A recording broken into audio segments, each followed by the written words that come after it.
అందరికీ వందనాలమ్మా. మరి ఇప్పటి వరకు మన సాక్ష్యం మీరందరూ కూడా చాలా చక్కగా వింటూ వచ్చారు. మరి చూశారు కదా, జీవం కలిగిన దేవుళ్ళలోకి నేను రావటం, దేవుడు నన్ను దీవెనకరంగా నడిపించటం, నాకున్న శ్రమలు నాకున్న ఇబ్బందుల్లో నుండి దేవుడు నన్ను వాటన్నిటి నుంచి విడిపించుకుంటూ తీసుకుని తన రాజ్యంలో స్థిరపరచటం.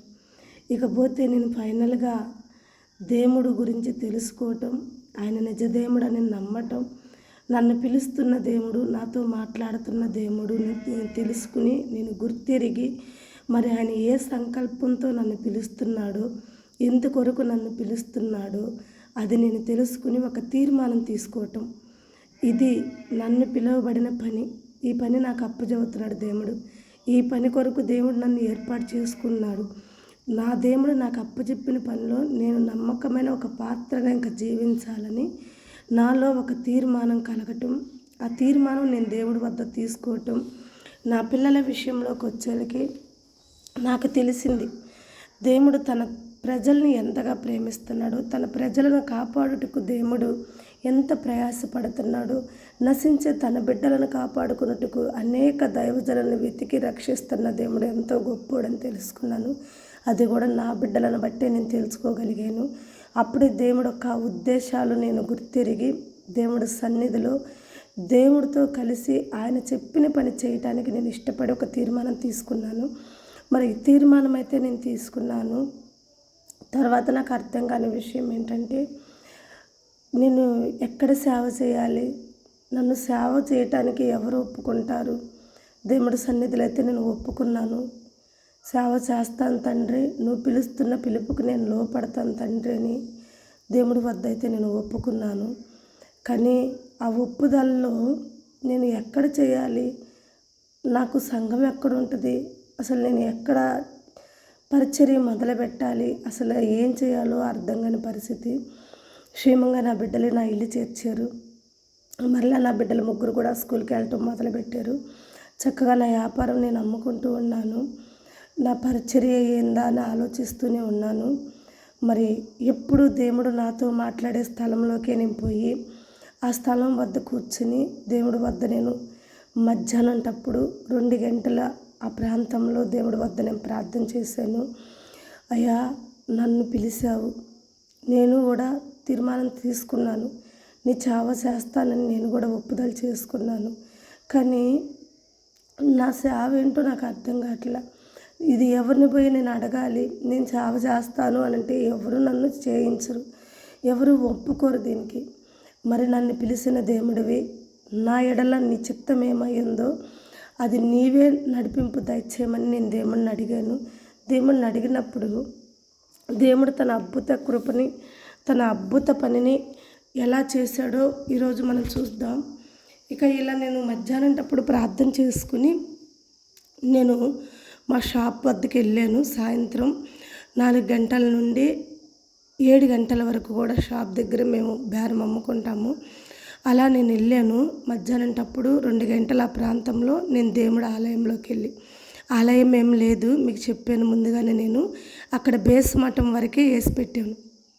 అయితే ఆ బేస్ మఠం వద్దకే వెళ్ళి మోకరించి ప్రార్థన చేసుకుని దేవుడి వద్ద చెప్పుకుని, నన్ను పిలిచిన పని ఏదైతే ఉందో అది నీవే నాకు అప్పచెప్పు, మనసులో ఎవరు నన్ను చేర్చుకోరు, వాళ్ళు ఎవరు నేను ఈ పని చేస్తానన్నా నమ్మరు అని చెప్పి దేవుడితో మాట్లాడి నేను వెళ్ళాను షాప్ దగ్గరికి.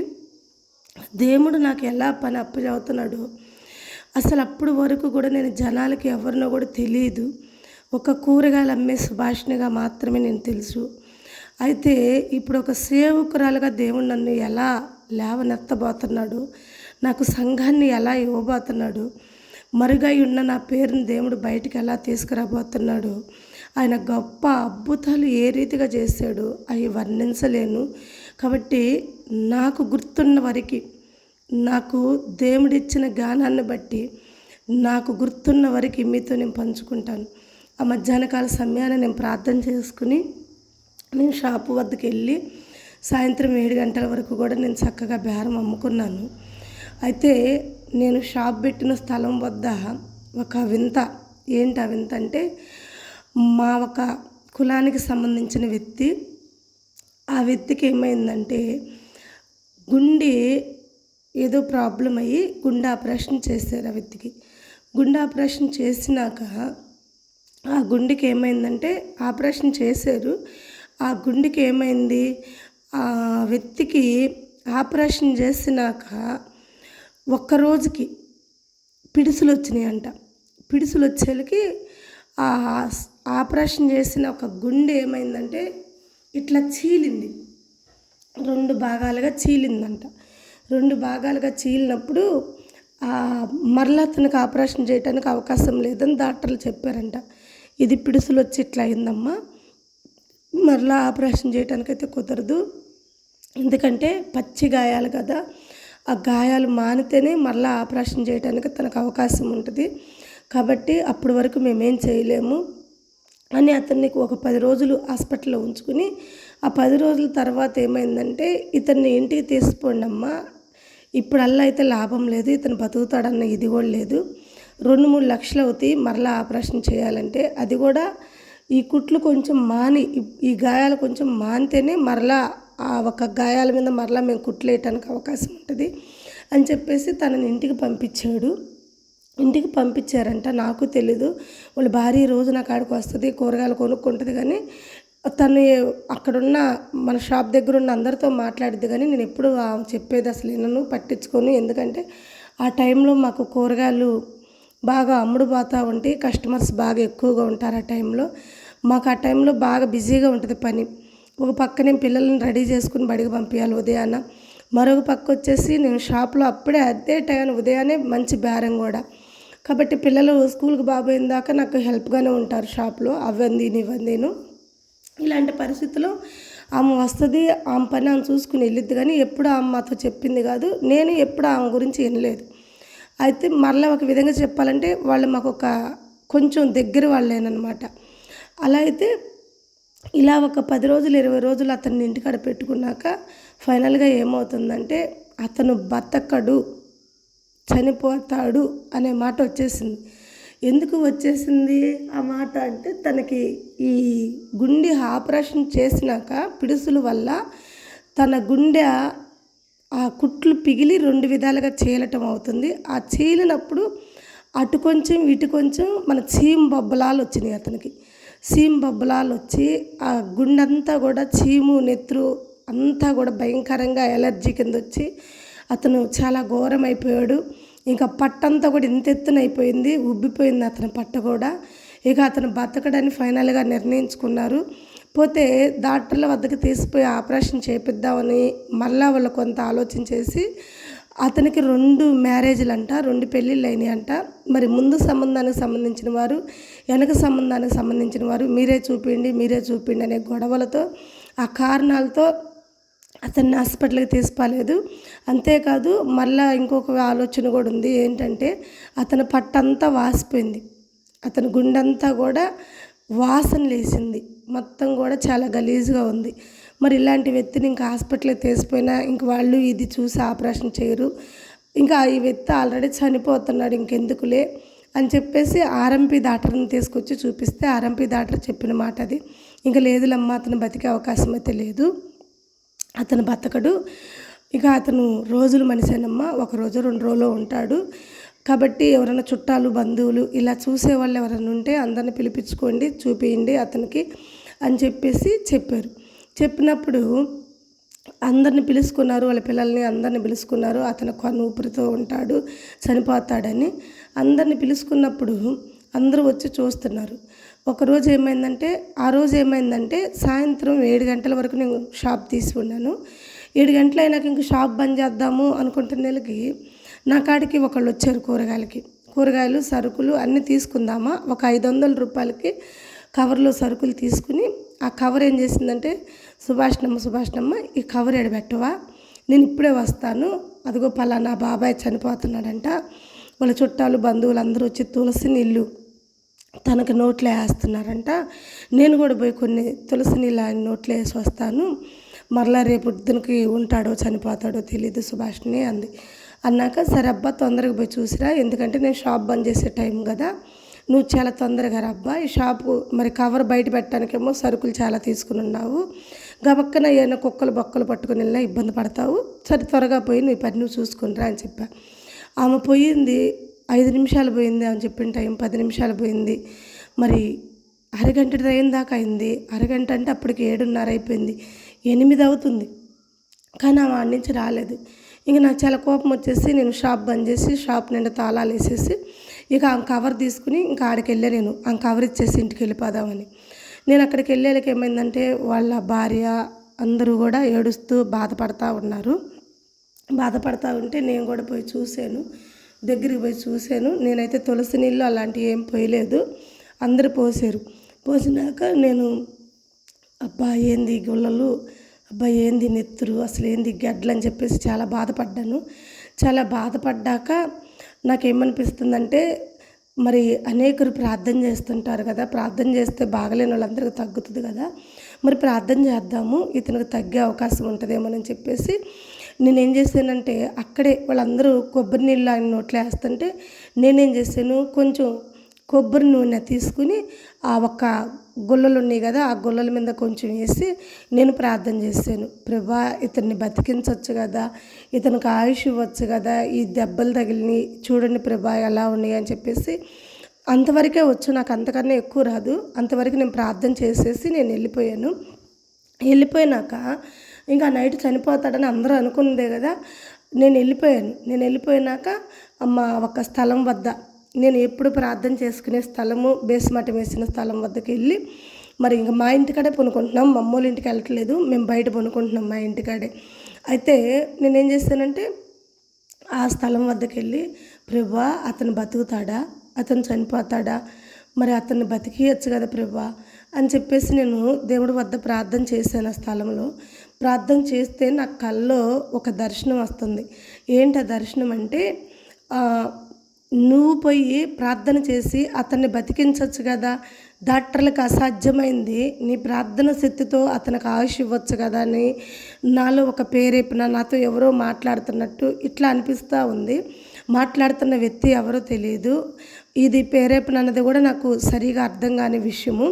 అయితే నేను లేచి అంటున్నాను, పైకి లేసాను, బయటే పనుకున్నాం మేము. చర్చి స్థలము మా ఇల్లు వేరు లేదు, రెండు కలిసే ఉంటాయి.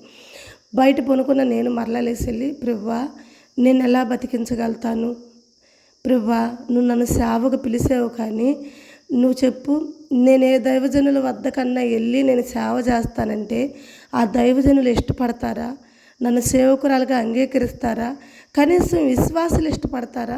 ఇప్పుడు నేను ప్రార్థన చేస్తానంటే ఏదో చర్చికి వెళ్తుంది కాబట్టి ఏదో 2 మాటలు చేసిందని అనుకుంటారు, కానీ ఒక సేవకురాల స్థానంలో ప్రార్థన చేస్తున్నానని ఎవరన్నా అనుకుంటారా? ప్రభా నన్ను అవమానిస్తారు కానీ, నిందిస్తారు కానీ, ఎక్కిరిస్తారు కానీ, క్వశ్చన్ చేస్తారే కానీ నన్ను ఎవరు స్వీకరించరు ప్రభా. ఇది నీకు తెలుసు కూడా ఇలా నన్ను బాధ పెట్టద్దు ప్రభా అన్నట్టు నేను దేవుడి వద్ద మాట్లాడుకుంటూ దేవుడి వద్ద ప్రార్థన చేస్తూ మరొక సందర్భం ఏమన్నానంటే, నా తండ్రి నేను బోధించటానికి నాకు చేత కాదు, ప్రార్థించటానికి నా వద్ద చేత కాదు, బైబిల్ ఏదో చదవటానికి నాకు ఇంతవరకు బైబిల్లో ఉన్న పుస్తకాల పేర్లే తెలియదు. ఓ ప్రభా పైపెచ్చు ఒక్క ఆత్మను రక్షించాలన్నా అభిషేకం ఉండాలి. పిలిపిచ్చావు బాగానే ఉంది, మరి అభిషేకం నేను ఎవరిని పోయి అడిగితే నాకు అయ్యా నేను 10 మంది ఆత్మలను రక్షిస్తాను, 10 మందిని నేను కాపాడుతాను, 10 మందికి నేను సేవ చేస్తాను, నన్ను అభిషేకించండి అయ్యే సేవకురాలు కానీ నేను అడిగితే నన్ను ఎవరు అభిషేకిస్తారు? నవ్వుతారు, నా స్థితిగతులను ఎత్తిపడతారు, నా పరిస్థితులను బట్టి నన్ను అవమానిస్తారు. అంతేకాని నన్ను ప్రేమతో సేవ చేస్తానంటుంది, 10 మందిని రక్షిస్తానంటుంది. దేవుడు తనకు కూడా ఒక పని అప్పచెప్పాడు, ఆ పనిలో తనని నిలబెడదామని ఏ దైవజనులు కూడా నన్ను అంగీకరించరు. కాబట్టి ఒక అభిషేకం లేకుండా నేను ఎలా ప్రార్థించగలను? నేను ప్రార్థిస్తే తనకి ఎలా జరిగిద్ది? దైవజనులు అంటుంటారు వాక్యం చెప్పేటప్పుడు, అభిషేకం కలిగిన దైవజనులు ప్రార్థిస్తే ఏదైనా జరిగిద్ది, అభిషేకం కలిగిన దైవజనులు చేయబెట్టి ప్రార్థిస్తే ఏదైనా జరిగిద్ది. ఇలా నేను చర్చికి పోతున్న కాడి నుంచి నేను చూస్తున్నా, ఈ సంగతి నాకు తెలుసు, కానీ నాకు అలాంటి అభిషేకాలు లేవు, అలా నన్ను అభిషేకించే ఏ మనుషులు లేరు. ఎవరి వద్దకు నేను వెళ్ళి అభిషేకించండి అన్నా వాళ్ళు నన్ను అభిషేకించరు. అసలు ఇంకా సేవకులు అభిషేకించడం అట్లా ఉంచి మనుషులు కూడా నన్ను అంగీకరించరు. ఏ మనుషులు కూడా నేను సేవకురాలని అంటే ఎవరు కూడా నన్ను ఇంత కూడా లెక్క చేయరు ప్రభా అని నేను దేవుడి వద్ద మాట్లాడి దేవుడి వద్ద ప్రార్థన చేసుకుని మరలా పోయి నా మంచం మీద నేను పనుకున్నాను. నేను పనుకున్నాక నాకు ఒక దర్శనం ఏంటంటే, ఇద్దరు ఆడవాళ్ళు అయ్యి నా వద్దకు వచ్చి మా డోర్ అయ్యి వేసుకుని పనుకున్నామంట మా ఇంటికాడ. ఆ డోర్ దడుతున్నారంట. ఎట్లా దడుతున్నారు, సుభాష్ని డోర్ తీయమ్మ, సుభాష్ని గెడి తీయమ్మ, సుభాష్ని గెడి తీయమ్మ అంటున్నారు. నేను లేచాను, మా పిల్లలు ముగ్గురు నిద్రపోతూనే ఉన్నారంట లోపల. నేను లేచి బయటకు వచ్చాను. బయటకు వచ్చి ఆ డోర్ ఓపెన్ చేశాను. డోర్ ఓపెన్ చేసినప్పుడు ఇద్దరు ఆడవాళ్ళు. ఆ ఇద్దరు ఆడవాళ్ళు ఇంతవరకు నేను ఎప్పుడు వాళ్ళ ముఖాలు కూడా నేను చూడలే. వాళ్ళు అసలు నాకు తెలిసిన వాళ్ళు కూడా కాదు. అయితే ఆ ఇద్దరు ఆడవాళ్ళని నేను చూశాను. ఇద్దరు ఆడవాళ్ళని నేను చూసినప్పుడు ఏందమ్మా అన్నప్పుడు, అమ్మ నీతో కొంచెం పని ఉంది, నువ్వు బయటికి రావాలి మాతోటి అన్నారు. అమ్మ మీరెవరో నాకు తెలియదు కదా, ఎందుకంటే అమ్మ మేము నీకు తెలియదు కానీ నువ్వు మాకు తెలుసమ్మా, రమ్మ నీతో పని ఉంది అని చెప్పి నన్ను పిలుస్తున్నారు. నేనేం చేసేసానంటే మా ముగ్గురు పిల్లలు నిద్రపోతున్నారు, నన్ను తొందరగా పంపిస్తారా అని అడిగా. అవునమ్మా తొందరగానే పంపిస్తాము అని చెప్పి వాళ్ళు నాతో అన్నప్పుడు నేను బయట గేడి పెట్టి పిల్లలు లోపల నిద్రపోతున్నారు కదా, ఆ ఇద్దరు ఆడవాళ్ళు వెనకెడితే నేను వెళ్ళాను. ఇద్దరు ఆడవాళ్ళు వెనకెడితే నేను వెళ్ళినప్పుడు ఆ ఇద్దరు ఆడవాళ్ళు ఒక ట్రైన్లోకి నన్ను ఎక్కించారు. ఆ ట్రైన్లో ఎవ్వరు లేరు, వాళ్ళిద్దరు ఆడవాళ్ళు నేను తప్పితే ఎవ్వరు లేరు. నేను అనుకుంటున్నానంటే పిల్లలు ముగ్గురు నిద్రపోతున్నారు, అదేమో మేముండే ఇల్లేమో ఎడారిగా ఉంటుంది, చుట్టుపక్కల ఇల్లు కూడా ఏమో ఉండవు, పిల్లలు లేచి ఒకళ్ళు ఏడుస్తారేమో, వీళ్ళెందుకు నన్ను ఇప్పుడే పోదురా అని చెప్పేసి ట్రైన్ ఎక్కిచ్చారని చెప్పేసి నేను చాలా బాధపడుతూ వాళ్ళ మధ్య నేను వస్తూ ఉన్నప్పుడు చాలా దూరం తీసిపోతుంది ఆ ట్రైను. వాళ్ళు అంటున్నారు, భయపడద్దు సుభాష్ని, మీ పిల్లలు ఏమి ఆడవరు, మీ పిల్లలు ఇప్పుడు అలా నిద్రేమి లేవరు, నువ్వు పోయేంతవరకు మీ పిల్లలు నిద్రపోతారు, కాబట్టి మీ పిల్లల విషయంలో నువ్వు భయపడగాక, కంగారు పడగాక, మీ పిల్లలు నిద్రలేసేలకి నేను తీసిపోయి ఇంటికాడ దింపుతామని చెప్పేసి వాళ్ళు నాతో మాట్లాడుతున్నప్పుడు వాళ్ళ మాటలు నేను విని ఆ ట్రైన్లో కూర్చున్నా. చాలా దూరం ఆ ట్రైన్లో ప్రయాణం అయినాక ఒక పెద్ద ఎడారి దగ్గర ఆ ట్రైన్ ఆగింది. వాళ్ళు ఇరుగురు దిగారు, నన్ను కూడా దింపినప్పుడు నాకేమనిపిస్తుందంటే, వీళ్ళు ఏంటి ఇంత దూరం ఎందుకు తీసుకొచ్చారు నన్ను, ఇక్కడ ఎవరు మనుషులు కానరాట్లేదు, అసలు ఇక ట్రైన్ ఏంది, వీళ్ళు ఎవరు ఈ అర్ధరాత్రిలో నన్ను ఎందుకు తీసిపోతున్నారని చెప్పి ఒక ఆలోచనతో వాళ్ళిద్దరితో నేను మరలా మాట్లాడుతున్నాను. అమ్మ నన్ను ఇంత దూరం ఎందుకు తీసుకొచ్చారు, అమ్మ మరలా మా పిల్లలు లెగుస్తారేమంటే, మేము చెప్పాం కదమ్మా మీ పిల్లలు నువ్వు పోయేంతవరకు నిద్ర లేవరు, వాళ్ళు చక్కగా నిద్రపోతున్నారు, నువ్వు పిల్లల గురించి భయపడద్దు అని చెప్పి వాళ్ళు నాతో మాట్లాడి నన్ను బలపరుస్తున్నారు. సరే నన్ను కొంత దూరం తీసిపోయారు. ట్రైన్ దిగినాక ఒక పెద్ద గేటు, పెద్ద పారిగోళ్ళు, పెద్ద కాంపౌండ్, అసలు పెద్ద గేట్, అది నేను అసలు ఎప్పుడు చూడలేదు ఆ గేటు. అప్పుడు చూసినప్పుడు ఆ పెద్ద గేటు కాడికి నన్ను తీసిపోయారు. ఆ గేటు వద్ద ఇద్దరున్నారు, అటొకళ్ళు ఇటొకళ్ళు. ఆ ఇద్దరికి కూడా రెక్కలున్నాయి. ఆ గేటు వద్ద నిలబడ్డ ఇద్దరికి కూడా రెక్కలున్నాయి. వాళ్ళు దేవదూతలు అనే సంగతి కూడా నాకు తెలీదు, ఎందుకంటే నేను ఎప్పుడు చూడలేదు, బైబిల్లో ఎప్పుడు వాక్యాలు చదవలేదు, బైబిల్ గురించి కూడా నాకు తెలియదు. కాబట్టి వాళ్ళు దేవదూతలు, అది పరలోక రాజ్యము, ఆ పరలోక రాజ్య గేట్ అదని కూడా నాకు తెలియదు. అయితే ఆ గేటు వద్దకు తీసిపోయారు ఇద్దరు ఆడవాళ్ళను. ఆడ నిలబడిన ఇద్దరు దేవదూతలతో వాళ్ళిద్దరు ఏదో మాట్లాడినప్పుడు ఆ ఇద్దరు దేవదూతలు వాళ్ళిద్దరు మాట్లాడినాక ఆ గేటు ఓపెన్ చేశారు. ఓపెన్ చేయడంలోనే ఈ ఇద్దరు ఆడవాళ్ళు అంటున్నారు, లోపలికి అడుగుపెట్టి సుభాష్ని లోపలికి పదాంపా అంటున్నారు. అన్నప్పుడు అసలు ఈ గేట్ ఏందా, అసలు ఎంత పెద్ద గేట్ ఉంది, లోపల అసలు ఏముంది, అసలు లోపల ఇల్లున్నాయా ఏమున్నాయి అసలు చూడాలని చెప్పేసి నేను గేట్ లోపలికి అడుగుపెట్టాను. నేను గేట్ లోపలికి అడుగుపెట్టినప్పుడు అంతా బంగారంతో వేసిన రోడ్డు, బైబిల్లో ఉంది బంగారపు వీధులు పరలోక రాజ్యం అని. నిజంగా నేను చెప్తున్నాను, నాకు అప్పుడు వరకు అసలు తెలియదు, నా కళ్ళతో నేను చూస్తున్న బంగారపు వీధులు, అక్కడ బంగారపు రోడ్డు అక్కడ కనపడుతుంది నాకు. అంతా రోడ్డు అంతా గోల్డ్ కలర్లో ఉంది. నేను అనుకుంటున్నాను ఇదేమన్నా ఈడ రోడ్లు అంటే మనకేమో నల్లగా ఉంటాయి కదా రోడ్లు, ఇక్కడ ఇలా కలర్ పోస్తారేమో రోడ్లు అనుకుంటున్నాను.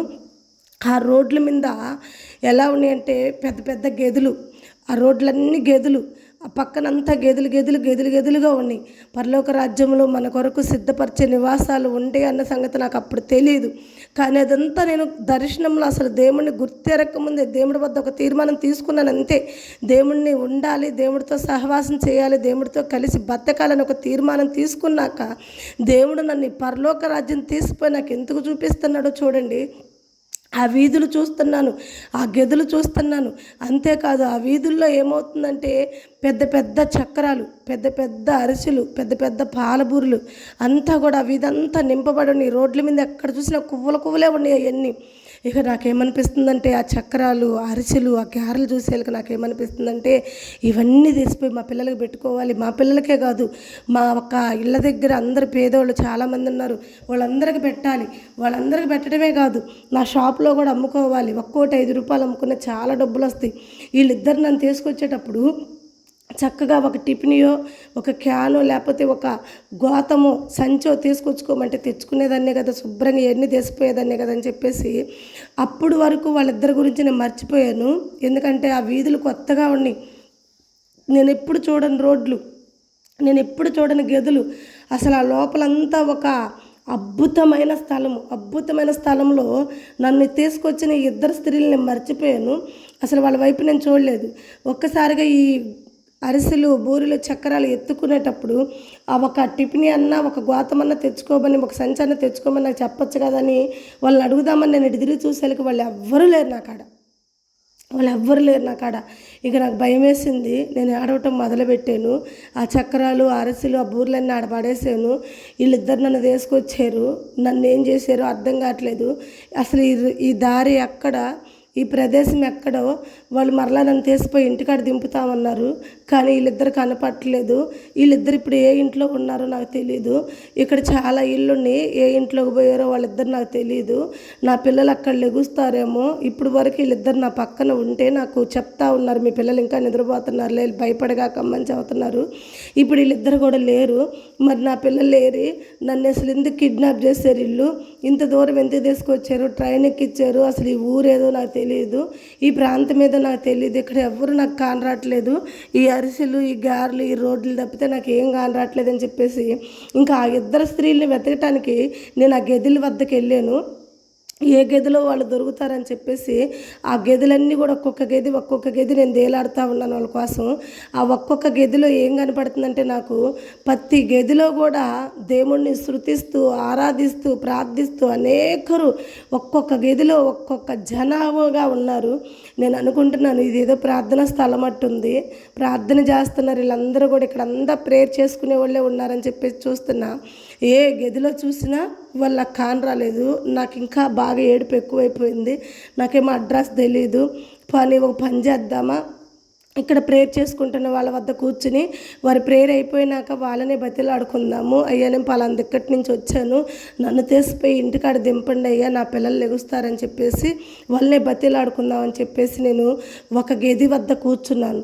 ఆ గది వద్ద కూర్చున్నప్పుడు అనేకరు వాళ్ళు వాయిద్యాలతోటి చక్కగా పాటలు పాడుతూ దేవుణ్ణి నామని మహింపరుస్తూ ఉంటే వాళ్ళతో పాటు నేను కూడా కూర్చున్నప్పుడు వాళ్ళు అడుగుతున్నారు, అమ్మ మీలో ఎవరైనా పాడతారా? అందరు పురుషులు అక్కడ, మళ్ళీ స్త్రీలు ఎవ్వరు లేరు. అమ్మ అయ్యా ఎవరైనా పాడతారా అని చెప్పేసి వాళ్ళని ఒకరికొకరు మాట్లాడుకుంటూ ఉంటే నా మనసులో నేనేమనుకుంటున్నానంటే నాకు కూడా పాటలు వచ్చు కదా, నేను కూడా మందిరానికి వెళ్తున్నాను కదా, నేను కూడా బాగానే పాడతాను కదా పాటలు. ఈయన అడుగుతున్నాడు కదా ఎవరైనా పాడతారా అని చెప్పేసి ఈయన మైక్ ఇస్తున్నాడు కదా అందరికీ. పని నేను తీసుకునేదా మైకు? ఎట్లాగో ఇప్పుడు వాళ్ళు నాతో మాట్లాడాలంటే వాళ్ళని నేను మంచి చేసుకోవాలి, వాళ్ళకి నా బాధ చెప్పుకుని, నా అడ్రస్ చెప్పుకుని నేను మళ్ళీ ఇంటికి వెళ్ళాలంటే వాళ్ళకి ఒక పాట పాడితే వాళ్ళు అప్పుడు నాతో మాట్లాడతారు. ఎవరమ్మా, ఎక్కడి నుంచి వచ్చావమ్మా, ఏందమ్మా అని వాళ్ళని పలకరిస్తారు కదా. పలకరించినప్పుడు నేను వాళ్ళకి చెప్పుకునే అవకాశం ఉంటుంది కదా. నేను ఇట్లా మూలను కూర్చునే కన్నా నేను పోయి ఒక పాట పాడి ఆ తర్వాత పాట అయిపోయినాక వాళ్ళతో మాట్లాడితే చాలా బాగుంటుందని చెప్పేసి నేను పైకి లేచి, అయ్యా నేను కూడా పాడతా పాట, నాకు కూడా వచ్చు పాటలు, నేను బాప్టిజం తీసుకున్నాను, రక్షణ తీసుకున్నాను, నేను కూడా దేవుడి బిడ్డనేనయ్యా, నేను పాడచ్చా అని అడిగినప్పుడు అతను ఏమంటున్నాడంటే, అమ్మ నువ్వు పాడితే ఇక్కడ వాయిద్యాలు ఉంటాయి, ఆ వాయిద్యాలకు సరిపోయేటట్టు నువ్వు పాడాలి, నువ్వు పాడే పల్లవి కానీ నువ్వు పాడే పాట కానీ ఆ వాయిద్యాలకి కరెక్ట్గా రాకపోతే దాన్ని ఒప్పుకోమమ్మ మేము. ఇక్కడ పాడేవాళ్ళు ఎవరైనా సరే వాయిద్యాలు ఎలా వామిస్తారో అలాగే పాడాలి, మంచిగా పాడేవాళ్ళే ఇక్కడ పాడాలి అని చెప్పి అతను నన్ను అడుగుతున్నాడు. అప్పుడు నేను అంటున్నానంట, అయ్యా నేను చాలా బాగా పాడతాను, అంతేకాదు నా గొంతు కూడా చాలా బాగుంటుంది. నేను ఇలా చెప్పే కన్నా నేను పాడుతున్నప్పుడు మీకే అర్థమైద్ది, మరి నాకు ఒక అవకాశం ఇవ్వండి అయ్యా, నేను పాడతానని చెప్పేసి అతన్ని అడిగాను. అడిగినప్పుడు అతను నాకు మైక్ ఇచ్చాడు. మైక్ ఇచ్చేళ్ళకి ఏమవుతుందంటే నేను పాట మొదలుపెట్టాను. ఏం పాట పాడుతున్నాను అన్నది నాకైతే తెలీదు. నేనైతే పాడుతూ ఉన్నానంట, చాలా పరిశుద్ధాత్మతో నింపబడి బాగా పాడుతూ ఉన్నానంట. నేను పాట పాడుతుంటే అప్పుడు వరకు కూర్చొని చప్పట్లు కొట్టిన వాళ్ళందరూ కూడా పైకి లేచి భయంకరంగా వాళ్ళు ఎగురుతూ దేవుని మహింపరుస్తూ ఆరాధిస్తూ పెద్ద పెద్దగా అరుస్తూ ఉన్నారు. నేను అనుకుంటున్నానంట, ఫస్ట్లో నా పాట బాగుండదో అని అనుమానించారు. ఇప్పుడు చూడు నేను పాడుతుంటే లేచి గంతులు వేస్తున్నారు, అందరూ డ్యాన్సులు వేస్తున్నారు. అట్లా ఉంటుంది నాతోని, చూడు ఎట్లా డ్యాన్స్ వేస్తున్నారు అని చెప్పేసి నాలో నేను నవ్వుకుంటా చాలా చక్కగా ఇంకా బహిరంగంగా పాడుతున్నానంట. ఒక్కసారిగా ఏమైందో తెలీదు, అంతగా ఎగిరేవాళ్ళు, అంతగా గంతులేసేవాళ్ళు సడన్గా అందరూ నొగ్గుదోలు బయటికి వెళ్ళిపోతున్నారు. ఆ ఒక్క స్థలంలో నుండి, ఆ ప్రార్థనా స్థలంలో నుండి ఒక్కరు కూడా ఉండకుండా అందరూ గత నొగ్గుదోలుతున్నారు. ఇదేంటి, ఇప్పుడు వరకు చాలా చక్కగా డ్యాన్సులు వేసారు, ఇప్పుడు వరకు చాలా చక్కగా శృతించారు, ఆరాధించారు, మరి మధ్యలో నేను పాడుతూనే ఉన్నాను, మధ్యలోనే ఇట్లా నన్ను వదిలేసి వీళ్ళందరూ ఎక్కడికి వెళ్ళిపోతున్నారు, అసలు ఏం జరుగుతుంది అని చెప్పేసి నేను మైక్ ఆడపెట్టి నేను కూడా బయటికి వెళ్ళి చూద్దామని చెప్పేసి నేను బయటికి వెళ్దాం అనుకుంటున్నకి ఏ వ్యక్తి అయితే నన్ను బట్టలు ఉతకమని బట్టలు తీసుకొచ్చిస్తున్నాడు, ఏ వ్యక్తి అయితే చిన్నపిల్లలను సాకమని పిల్లలను తీసుకొచ్చి వదిలిపెడుతున్నాడు, ఏ వ్యక్తి అయితే నువ్వు అనేకరికి భోజనం వండి పెట్టాలి లేకపోతే నేను బాయిలో దూకి చచ్చిపోతానని చెప్పి నన్ను ఇబ్బంది పెడుతున్నాడు, ఆ వ్యక్తి మాత్రం కూర్చుని ఉన్నాడు. అందరూ వెళ్ళిపోయి ఉన్నారు, ఆ ఒక్క వ్యక్తి మాత్రం కూర్చొని చప్పట్లు కొడతా ఉన్నాడు. ఇక ఆ వ్యక్తిని చూసేళ్ళకి నాకు చాలా బాధ. అంటే ఇప్పుడు వరకు నన్ను కిడ్నాప్ చేయించింది ఈ వ్యక్తి. నన్ను అతను చెప్పిన మాట నేను వింటలేదని, అతని మాటకి నేను లోపట్టలేదని చెప్పేసి ఈ ఇద్దరు ఆడవాళ్ళను పంపించి నాకు తెలియని ప్రదేశంలోకి నన్ను నడిపించి నన్ను కిడ్నాప్ చేశాడా. నా పిల్లల పరిస్థితి ఏంది, నా పరిస్థితి ఏంది, అసలు నా బిడ్డలు లేచి ఉంటారు. ఇతను నేను పాపమని ఇన్ని రోజులు నేను తప్పు చేశాను, ఇలాంటి వాళ్ళు అసలు పాపం అనకూడదు, చూడు ఇతని పని ఏం చేస్తానని చెప్పేసి అక్కడున్న పెద్ద కర్ర ఒకటి తీసుకుని ఈరోజు ఎట్లయినా సరే అతను కొట్టాలి, కొట్టి చంపేయాలి, నన్ను కిడ్నాప్ చేయించాడు, అసలు ఎక్కడికి తీసుకొచ్చాడో కూడా నాకు తెలియదు, నా బిడ్డల పరిస్థితి ఏందో కూడా నాకు తెలియదు, నన్ను వెంటాడుతున్నాడు, ఇతను వదిలిపెట్టకూడదని చెప్పేసి ఆ కర్ర తీసుకుని ఇక పరిగెత్తుకుంటా వెళ్ళి ఆ కర్ర పైకెత్తి ఒక్కటే ఏటు వేయబోయాను. అతన్ని వేయబోయాలికి ఆ కర్ర అట్లాగే పట్టుకున్నాడు. ఆయన గట్టిగా పట్టుకొని నువ్వు నన్ను ఎంత కొట్టాలని కర్ర ఎత్తేవో నన్ను దేవుడు నన్ను అడుగుతున్నాడు. అడుగుతున్నవాడు దేవుడు అని కూడా నాకు తెలియదు. నన్ను కిడ్నాప్ చేసిన ఒక తాత, ఒక ముసలోడని నేను నా దృష్టిలో నేను అనుకుంటున్నాను. ఆ స్వప్నమందు ఆ కల్లో నాకు అంతవరకే తెలుసు, ఆయన జీవం కలిగిన దేవుడు అని నాకు తెలియదు. అయితే ఏమైందంటే ఇతను నన్ను ఆపాడు. నన్ను ఆపినప్పుడు నేను అంటున్నా, నీకు అసలు జాలి దయ ఏమాత్రం ఉందా, ఏదో రుద్దుడు అని చెప్పి కొన్నిసార్లు గుడ్లు ఉతికిచ్చాను, అంతేకాకుండా 50 మంది పిల్లలు నువ్వు నా వద్ద వదిలేసి వెళ్ళావు, 3 బిడ్డలను చాక్కోలేక నేను ఎంతగా ఏడుస్తున్నానో నాకు తెలుసు. ఇక లెగిస్తే నన్ను భోజనం అన్నమంటావు, లెగిస్తే నన్ను గుడ్లొతకమంటావు, లెగిస్తే ఇది పరిచర్య అంటావు, నీకు ఏం తెలుసు నా బాధలు, నా కష్టం తాత, నీకు తెలియదు తాత, నన్ను ఏం చేయలేను. అయినా సరే మొత్తానికి ఒక తీర్మానం తీసుకున్నాను, సేవ చేస్తానని ఒక తీర్మానం తీసుకున్నాను. కానీ ఈ సేవ చేస్తానని నేను పోతే ఏ ప్రజలు నా చేత సేవ చేయించుకుంటారు?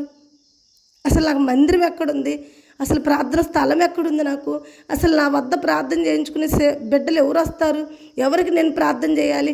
ఒకవేళ వాళ్ళు వచ్చారే అనుకో, నేను పిలిచి రాండమ్మ మీకు ప్రార్థన చేస్తానే అన్నానే అనుకో, ఎలా చేయాలి నేను ప్రార్థన? నాకు వచ్చా, నా చేతవా? రాదు. ఒకవేళ వచ్చి రాని ప్రార్థన ఏదో ఒకటి నేను చేసేనే అనుకో, వాళ్ళకి ఎలా అది సహాయపడిద్ది? ఎందుకంటే నాకు ఒక అభిషేకం లేదు, నన్ను అభిషేకించండి దైవజనులారా, నేను సేవ చేస్తానని నేను పోతే ఏ దైవజనులన్నా నా వద్దకు వచ్చి రమ్మ మేము అభిషేకిస్తాము, రమ్మ నీకు సేవ పిలిపిస్తాము, రమ్మ నువ్వు సంఘాన్ని కట్టుకో, రమ్మ నువ్వు సేవ చెయ్యి, అబ్బా నీ అంతటి సేవ చేసేవాళ్ళు ఎవ్వరు లేరమ్మా, దేశానికి సేవ చేసేవాళ్ళు చాలా అవసరమమ్మా, రాండమ్మా రక్షింపబడ్డోళ్ళారా, రాండమ్మ తీర్మానం తీసుకున్న వాళ్ళారా వచ్చి దేవుడి సేవ చేయండి అని చెప్పి నన్ను ఎవరన్నా పిలుస్తారా? నిన్నటిదాకా భయంకరంగా పూజలు చేసిన దానివి, నిన్నటిదాకా భయంకరంగా గుళ్ళు చుట్టూ తిరిగిన దానివి, నిన్నటిదాకా అంతరాలు కట్టుకుందానివి, నిన్నటిదాకా పసుపు నీళ్ళు చల్లుకుందానివి, ఇవాళ వచ్చి దేవుడు సేవకురాల్ని, నాతో దేవుడు మాట్లాడుతున్నాడు, నాకు దేవుడు దర్శనాలు ఇస్తున్నాడు, దేవుడు నాకు ఆ కళలు ఇస్తున్నాడు, నాకు ఈ కళలు ఇస్తున్నాడు అంటే ఎవరు నమ్మరయ్యా. ఎందుకు నువ్వు నా ఎన్నికిడితబడి నా జీవితాన్ని ఇలా నాశనం చేస్తున్నావు? నేను జీవితంలో ఒంటరిగా పోరాడి సమస్యలతోనూ, కష్టాలతోనూ, బాధలతోనూ, నిందలతోనూ, అవమానంతోనూ, ఎన్నో బాధలతో, ఒడిదుడుకులతో నేను వచ్చా. ఇన్ని ఒడిదుడుకుల్లో వచ్చిన నా జీవితాన్ని ఇంకా నువ్వు నన్ను శోధిస్తూ నన్ను సేవ చేయమంటే ఎలా చేయాలి? నేను సేవ ఎవరి వద్దకు వెళ్ళి నేను అభిషేకం తెచ్చుకోవాలి? ఎవరు వచ్చి నా వద్ద ప్రార్థన చేయించుకుంటారు? నేను చేసే ప్రార్థన ఎలా ఫలించిద్ది నాకు అభిషేకం లేకుండా? నేను ఫలించాలి, నేను సేవ చేయాలంటే నన్ను అభిషేకించే వాళ్ళు ఎవరు? మనుషులు ఎవ్వరు నన్ను అభిషేకించరు. నా ఒక్క బాధకి సమాధానం ఏందో చెప్పు అని చెప్పేసి నేను ఆ పెద్ద ఆయన్ని ఆ కర్ర తీసి కింద పడేసి అతను చొక్కా పట్టుకుని ఏడుస్తూ చాలా బాధగా అడుగుతుంటే అతను నా కన్నీళ్ళు తుడుస్తున్నాడు, నా కళ్ళమ్మటి నీళ్ళు తుడుస్తున్నాడు. తుడిసి అతని గుండెలకు నన్ను అద్దుకుని, అమ్మా ఈరోజు నీకు సమాధానం ఇస్తా, హల్లెలూయా, ఈరోజు నేను సమాధానం ఇవ్వటానికి ఇక్కడికి తీసుకొచ్చా, నేనేం కిడ్నాప్ చేయలే. ఇంకొకటి ఏంటంటే నీ బిడ్డల విషయంలో నువ్వు చాలా బాధపడుతున్నావు, చాలా భయపడుతున్నావు, ఇంటికాడ నీ బిడ్డలు ఒక్కళ్ళే ఉన్నారనుకుంటున్నావు. లేరమ్మా, నీ బిడ్డలకు తోడుగా ఉన్నారు, నీ బిడ్డలు హాయిగా నిద్రపోతున్నారు, నీ బిడ్డలకు వచ్చిన ప్రమాదం అంటూ ఏమి లేదు. నేను ఇక్కడికి నిన్ను ఎందుకు పిలిచానంటే ఈరోజు నీకు సమాధానం కలగబోతుంది. ఇన్ని రోజుల నుంచి నేను నిన్ను వెంటాడటం, నువ్వే ఆడవటం, నువ్వు బాధపడటం, మన ఇద్దరి మధ్య జరుగుతున్న ఈ పంచాయతీ, ఈ గొడవ ఈ రోజుతో తేలిపోద్ది. కాబట్టి ఇంక నువ్వు బాధపడద్దు, ఇక నువ్వు భయపడద్దు. ఇదిగో ఇప్పుడు దాకా నీ వద్ద కూర్చున్న వాళ్ళందరూ ఎక్కడికి వెళ్ళారని నువ్వు అంటున్నావు కదా, అదిగో అక్కడికి వెళ్ళారు చూడు, వాళ్ళందరూ అక్కడ సాగిలు పడుతున్నారు చూడు, అక్కడ ఒక వ్యక్తి ఉంటాడు. ఆ వ్యక్తి నువ్వు అడిగే ప్రతి క్వశ్చన్కి సమాధానం చెప్తాడు. అసలు నువ్వు సేవకురాలువా కాదా, నువ్వు సేవ చేయగలుగుతావా లేదా, ఆయన సేవ చేయటానికి పిలిచాడా లేకపోతే వద్దని పంపిస్తాడా, ఇప్పటి వరకు నాతో వాదనాడేవు కదా, ఇక నీకు వాదన వద్దు, పో ఆయనతో చెప్పు, ఆయన ఏది చెప్తే అది చెయ్యి, ఆయన వద్ద చెప్పుకో. ఈ రోజుతో తేలిపోయింది నువ్వు సేవకురాలు కాదా, నువ్వు సేవ చేయటానికి ఆయన పిలిచాడా పిలవలేదా, అసలు ఏంది నీ స్థానం ఏందో, నీ అభిషేకం ఏందో, నీ సంఘం ఏందో, పో ఈ రోజుతో తేలిపోయింది పో అని చెప్పేసి నన్ను అంటున్నప్పుడు నిజంగా ఈరోజు నేను ఆయనతో మాట్లాడితే ఇంకెప్పుడు నువ్వు నాతో మాట్లాడకుండా ఉంటావా, ఇంకెప్పుడు నువ్వు నన్ను బలవంతం పెట్టకుండా ఉంటావా? ఆయన తీర్మానం చేసినాక దాన్ని బట్టి నువ్వు ఏది చెప్తే అదే చేస్తానంటున్నాడు ఆయన. ఆయన చెప్తే చేస్తావా, అయితే ఉండు, పోయి ఆయనతోనే నేను మాట్లాడతానని చెప్పేసి ఈ పెద్ద ఆయన కాడి నుంచి ఈ వృద్ధాపితనంలో ఉన్న వృద్ధుడిని విడిచిపెట్టి నేను పరిగెత్తుకుంటూ ఆయన వద్దకు వెళ్ళిపోయాను. ఆయన వద్దకు వెళ్తే అయ్యో నిజంగా మీరు సాక్ష్యం వింటున్న వారందరూ కూడా నమ్ముతారో నమ్మరో తెలియదు కానీ అమ్మ భూమికి ఆకాశానికి ఎత్తున్నాడు ఆయన. అయితే అసలు ఎంత ఎత్తున్నాడో తెలియట్లేదు, అసలు మనిషిని చూసే అవకాశం లేదు. ఇక అడుగులేస్తున్నాడు ఆయన. ఒరే నాయనో, ఇక్కడ ఒక అడుగేస్తే ఎంత దూరం, దాదాపు ఒక 10 కిలోమీటర్లలో ఒక అడుగు పడుతుంది ఆయన అడుగు. అట్లా ఆయన అడుగులు వేసుకుంటూ వెళ్తుంటే ఆయన అడుగులు వేసుకుని వెళ్ళిన స్థలంలో వీళ్ళందరూ సాగిలిపడి ప్రార్థన చేసుకుంటున్నారు. ఇక నాకు అనిపిస్తుంది అసలు ఈయన ఎక్కడున్నాడు, ఎంత ఎత్తునున్నాడు. నేను ఎంత తలపైకెత్తి చూసినా ఆయన యొక్క జుట్టు, ఆయన యొక్క కండవ, నెత్తి మీద ఒక కండవ ఉంది, ఆ కండవ, ఆయన యొక్క వస్త్రాలు, ఆయన పాదం, ఆ పాదం కూడా అసలు ఎక్కడ ఇంకో పాదం ఉందో తెలియట్లా. అవి తప్పితే నాకు ఏం కానరాట్లేదు. కానరాపోతుంటే నేనంట పరిగెత్తుతున్నానంట, ఆయన పట్టుకోవడానికి పరిగెత్తుతున్నానంట. ఎట్లా దొరుకుతాడు, దొరకట్లేదు. ఇక నేనంట ఇక ఇక్కడ కూడా నాకు సమాధానం లేదు. ఆ పెద్ద ఆయన అంటున్నాడు, ఈయన నీతో మాట్లాడి ఈయన నీకు సమాధానం ఇస్తాడు, ఈ రోజుతో తేలిపోయిద్ది, నువ్వేందో నీ సేవ ఏందో, ఇక నేను నిన్ను వెంటాడేది లేదు, నువ్వు నన్ను తిట్టేది లేదు, ఈ రోజుతో మన ఇద్దరికి సమాధానం వస్తుంది, ఆయన వల్లే వస్తుంది అని చెప్పేసి ఆ పెద్ద ఆయన అంటున్నాడు. ఈయన చూస్తేమో ఇక్కడ ఒక అడిగేస్తే ఇంకో ఊరిలో ఒక అడుగు పడుతుంది. అసలు హైట్ ఎంత ఉన్నాడో కూడా నాకు కానరాట్లేదు, అసలు మనిషి రూపం మీద కూడా నాకు తెలియట్లేదు, నాకు ఇంకా సమాధానమే లేదా, నేను ఇంక ఇలాగ బాధపడుతూ ఉండాలా, నేను ఏం చేయాలని చెప్పేసి అక్కడికక్కడే మోకాళ్ళ మీద పడి బాగా ఏడుస్తూ ఉన్నానంట. నాకు సమాధానం ఇయ్యయ్యా, నేను నిన్ను ఎలా పట్టుకోగలుగుతానయ్యా, నేను నీతో ఎలా మాట్లాడగలుగుతానయ్యా, అయ్యా నువ్వు ఏడు అడిగేస్తే ఎక్కడో అడుగుంది, అసలు నీ రూపం ఏడుందో నాకు తెలియట్లేదు, అసలు నువ్వు ఎంత హైట్ ఉన్నావో కూడా నాకు తెలియట్లేదు, కానీ నీ వద్దే నాకు సమాధానం ఉందంట, నువ్వే నాకు సమాధానం ఇవ్వాలంట. ఆ పెద్ద ఆయన చెప్తున్నాడు, నాకు సమాధానం ఇవ్వటానికి, నాతో మాట్లాడటానికి నా వద్దకు రాయి అని చెప్పి నేను ఆ ఒక్క కూర్చున్న స్థలం వద్ద వాళ్ళందరేమో సాగిలిపడి ప్రార్థన చేసుకుంటే నేను మోకాళ్ళ మీద పడి భయంకరంగా ఏడుస్తూ ఉంటే నా వద్ద 2 పాదాలు కనపడుతున్నాయి. ఆ 2 పాదాలు ఎవరి అని చెప్పేసి నేను తలొంచుకుని ఏడుస్తూ ప్రార్థన చేసుకుంటున్న నేను ఎమ్మటనే ఆ పాదాల వైపు చూడటం మొదలుపెట్టాను. ఆ పాదాల వైపు చూడటం మొదలుపెట్టినప్పుడు ఏమైందంటే, ఆ పాదాలు ఎవరి అంటే, ఏ మనిషి అయితే ఇక్కడ ఒక పాదం వేస్తే ఇంకొక ఊరిలో ఒక పాదం వేస్తున్నాడు, ఆ మనిషి ఆ 2 పాదాలు. మనిషి అయితే అస్సలు కనరాట్లేదు, పాదాలు కనపడుతున్నాయి. తల బాగా పైకెత్తి చూస్తే కొంత జుట్టు, ఒక కండవ వస్త్రాలు అంతవరకే కనపడుతున్నాయి. అయితే ఇప్పుడు నేను అడుగుతున్నా, ఆ పాదాల మీద పడి నేను పట్టుకున్న పాదాలు దేవుడు అని నాకు తెలియదు, ఎన్నిక లేని నా జీవితంలో దేవుడి పాదాలు నేను పట్టుకుంటున్నాను, పరలోక రాజ్యంలో దేవుడు పాదాలు నేను ముట్టుకుంటున్నాను. అసలు ఈ గొప్ప ధన్యత, ఈ గొప్ప భాగ్యము నా జీవితంలో నేను ఊహించిందే కాదు, ఎవరికి ఉందో లేదో నాకైతే తెలియదు. నేనైతే 2 పాదాలు పట్టుకుని ఏడుతున్నానంట.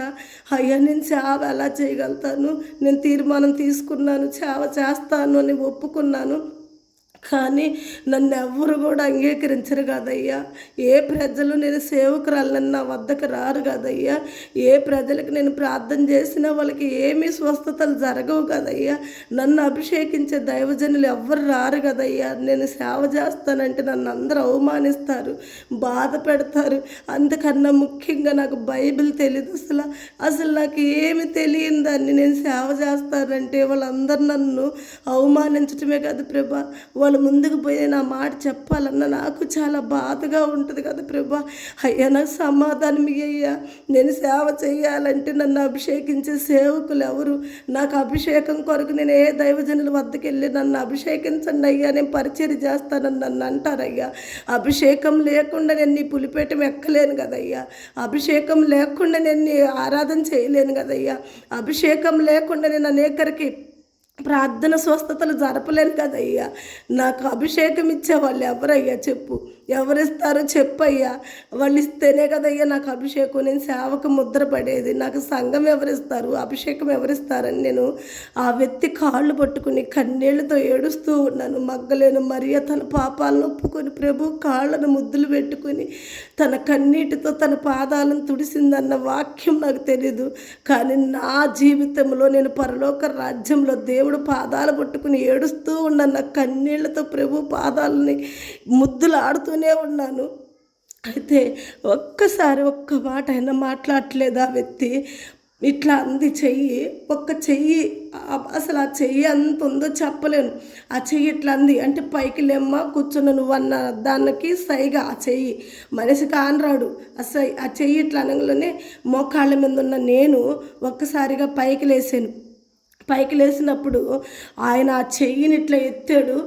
భగవంతుడు సాక్షమ్మ, నా 3 బిడ్డల సాక్షిగా ఇది నిజము, నేను ఏది క్రైకెట్ చెప్పట్లేదు, నాకు ఈ యూట్యూబ్ ఛానల్లో ఈ సాక్ష్యం దేవుడిని దాయటం ఇష్టం లేక, దేవుడు చేసిన గొప్ప కార్యాలు నేను దాయలేక, దేవుడు చేసిన అద్భుతాలు మీ ముందుకు తీసుకొస్తున్నాను, అంతేకాని ఏ అబద్ధాలు నా నోట లేవు. నాకు గుర్తున్న సాక్ష్యం, నా కళ్ళ ముందు జరిగిన సాక్ష్యం ఇది, నా కళ్ళల్లో జరుగుతుంది, కల్లోనైనా నేను కళ్ళ ముందు చూసినట్టే జరుగుతుంది ఈ సాక్ష్యం. నాకు ఆయన హస్తం ఇలా లేపాడు, నన్ను పైకి లేచి నిలబడ్డాను, ఒక్కసారి ఆయన హస్తం ఇలా చాపి ఒకే దెబ్బ కొట్టాడు నా మాడు మీద, నడినెత్తున ఆయన హస్తం తీసుకొచ్చి ధమాను కొట్టాడు.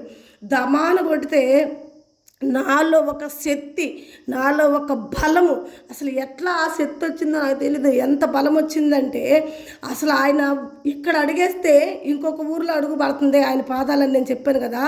ఆయన నన్ను నెత్తి మీద అభిషేకించినాక, ఆయన హస్తంతో నన్ను ఆయన అరిచేతి తీసుకుని నన్ను నా నెత్తిని అభిషేకించినాక నా పాదాలు ఎలా పడుతున్నాయి తెలుసా? ఆయన ఒక దిక్కట పాదం వేస్తే ఆయన వేసిన రెండింతల దిక్కట్లు నేను పాదాలు వేస్తున్నా.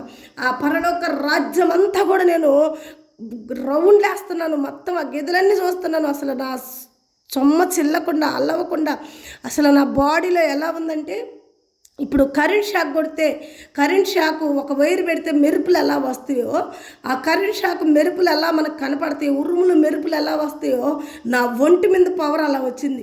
నా ఒంట్లో ఉన్న పవర్ అలా ఉంది. అసలు ఎవరైనా నన్ను పట్టుకుంటే వాళ్ళకి షాక్ కొట్టిద్దన్నంతగా మెరిసిపోతుంది నా ఒళ్ళంతా కూడా. పవర్ అలా ఉంది. అసలు ఎలా నొగ్గుదాలుతున్నానంటే రాజ్యం మొత్తం, పరలోక రాజ్యం మొత్తం నొగ్గుదాలుతున్నాను. నేను అలా నొగ్గుదాలుతా ఉన్నప్పుడు ఏ పెద్ద ఆయన అయితే నన్ను ఆయన వద్దకు వెళ్ళమ్మా అన్నాడు, ఆ పెద్ద ఆయన వచ్చి గబా గబా ఇత్తడి చెమ్ము ఒకటి తీసుకుని ఆ ఇత్తడి చెమ్ముతో కొన్ని నీళ్లు తీసుకుని వచ్చి నన్ను పట్టుకుని గట్టిగా నిలబెట్టి ఆ ఒక స్తంభానికి ఆనిచ్చి నన్ను కూర్చోబెట్టి ఆ ఇత్తడి చెమ్ములో ఉన్న నీళ్లు నా తలపైన పోస్తూ ఉన్నాడు. నా తలపైన పోసి ఆ తలంతా నిమురుతూ ఉన్నాడు. అయినా నాలో పవర్ తగ్గట్లేదు. అయినా నాలో పవర్ బాగా అసలు అది ఎట్లా ఉందంటే చెప్పలేను, అంత పవర్ ఉంది. అయితే మరలా ఆ నీళ్ళు తాపినాక కొన్ని నీళ్ళు మళ్ళీ ఉంచి నాకు నోరు తెరిచి నోట్లో పోసి నా ఒక గొంతుకాడ ఇలా తవుడుతూ ఆయన అంటున్నాడు, పరిశుద్ధాత్మ పరిశుద్ధాత్మ పరిశుద్ధాత్మ పరిశుద్ధాత్మ, సూత్రం సూత్రం సూత్రం సూత్రం అంటున్నాడు. ఆయన అనేకుంది నాలో ఇంకా శక్తి ఎక్కువైపోతుంది, ఇంకా బలం ఎక్కువైపోతుంది. అసలు ఇంకా నాలో ఒక మెరుపులు, అసలు ఎవరు నన్ను ముట్టుకుంటే ఏమవుతారన్న ఒక ఇది. ఇక ఆయన నన్ను గట్టిగా పట్టుకున్నాడు. గట్టిగా పట్టుకుని అంటున్నాడు, నీకు అభిషేకం అయిపోయిందమ్మా. హల్లెలూయా, దేవుడికి మహిమ కలుగును గాక. ఇలాంటి అభిషేకం ఎవరన్నా తీసుకున్నారమ్మా? స్వయంగా పరలోక రాజ్యం వెళ్ళటం, స్వయంగా తండ్రి కుమారుడి చేతిలో అభిషేకం పొందటం, ఈ గొప్ప వరం ఎవరికన్నా ఉందా? ఈ గొప్ప ధన్యత ఎవరికన్నా ఉందా? ఎన్నిక లేదు నాకు. అందరి చేత తునీకరించబడ్డాను, అందరి చేత నిందలు పడ్డాను. కూటికి లేదు, కోరక లేదు, దిగమ్మరిని, బేదరాల్ని, నిందలు పడుతున్న దాన్ని ఎవరి కాలంలో అనేక నోటుల చేత అనేక నిందలేపించుకుంటున్న పిల్లని తండ్రి కుమారుడు అభిషేకిస్తున్నాడంటే అసలు ఆ గొప్ప వరం ఎక్కడన్నా ఉందా?